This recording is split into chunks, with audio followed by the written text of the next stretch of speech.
Mad Men is a slice of an era. Set in the advertising industry in New York in the 1960s, the series is like a mirror, reflecting the squandering lifestyle of an entire social class in this time of lavishness and excess.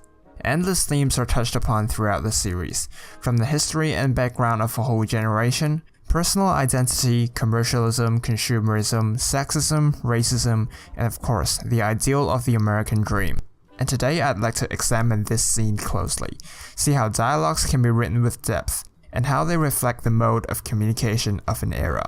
Here's the background. The scene is about a girl, Peggy, and her boyfriend, Abe.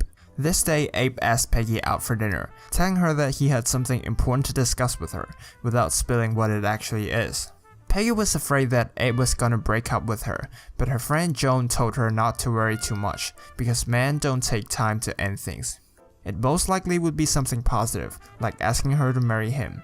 And Joan even encouraged Peggy to go shop for a beautiful dress in preparation for the occasion. Here, the advice Joan gave Peggy not only prepared her mentally, but also managed our expectation. We, just like Peggy, are expecting one of two extreme outcomes.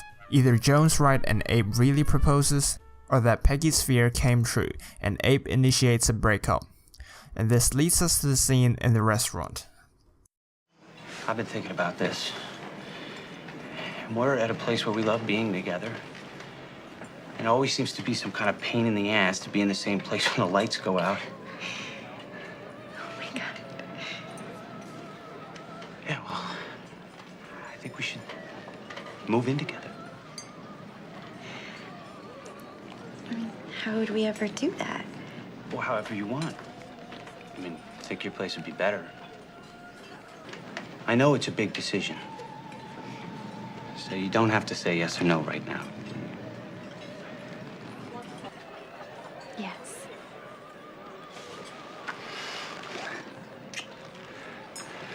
You make me so happy.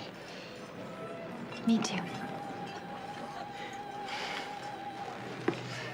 Still want to eat?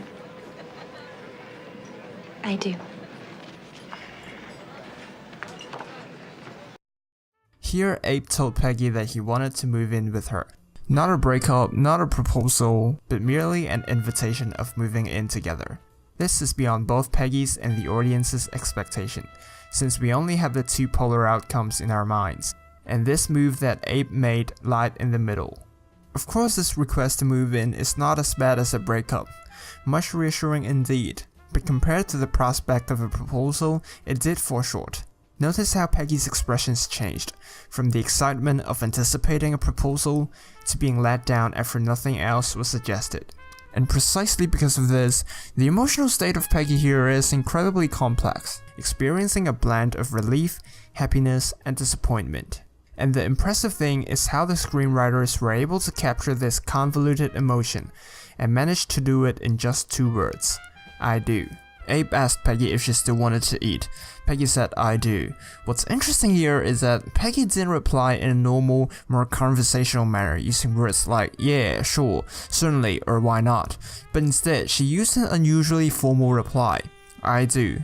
On the surface, and for Abe who didn't know Peggy's feelings, it doesn't imply much, it's just another phrase carrying the same meaning.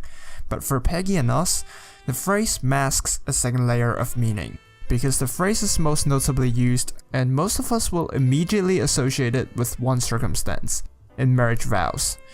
Peggy looks happy for the most part, and the phrase I do is exactly what she wished to say, but just in response to a totally different question and in a totally different context, and without the slight disappointment on her face.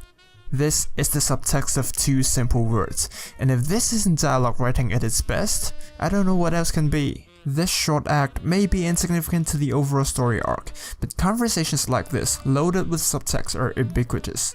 Through these exchanges, the creators molded the fashion of communication of a social class, boring formalities on the face, subtext heavy inside. Sometimes they're being used mockingly, but more often than not, they tie to the innermost being of a character.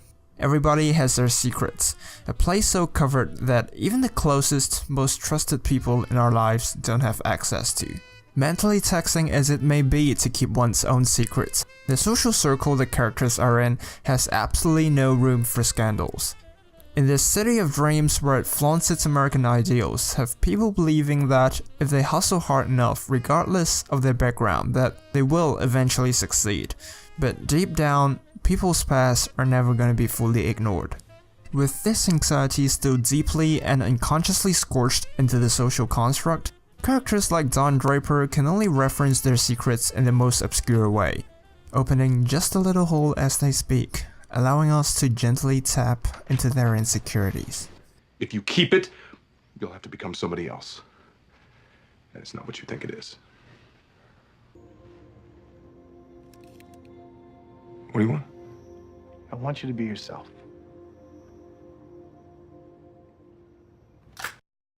I like to teach the world to sing. Sing with me.